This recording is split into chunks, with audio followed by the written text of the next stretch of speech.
Pag-aalaga sa mga kawayan tinalakay sa isang bamboo seminar sa Antipolo City. Tunghayan sa report.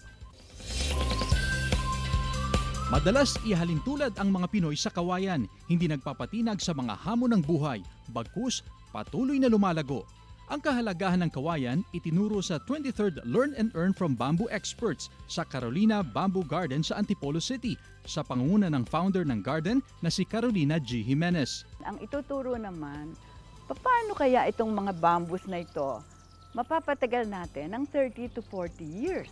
Kasi maraming nagrereklamo, yung mga kanilang bamboo houses, wala pang 5 years, bumabagsak na.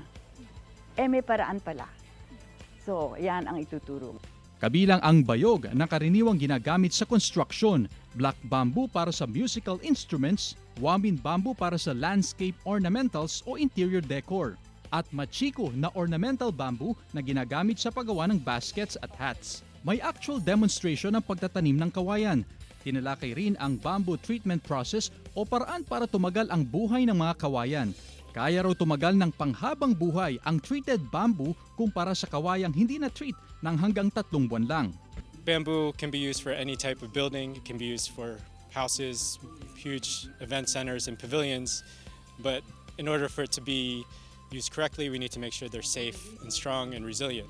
Sa mga lecture naman itinuro kung paano mas matutulungan na mas lumago at maparami ang kawayan. Ang mga dumalo, kabilang ang mga taga-probinsya, excited daw sa dami ng kanilang natutunan tungkol sa kawayan na layon din daw nilang maibahagi sa iba. Kaunting lupa na pwedeng pagtaniman na nakatiwangwang lang. Kaya interesado ako. Napakahalaga sa ating buhay. Ang bamboo mula sa roots hanggang sa pinakataas na portion may gamit. Ang aking passion is to impart to our kababayans the importance of bamboo. Chris Zuniga para sa Mornings with GMA Regional TV.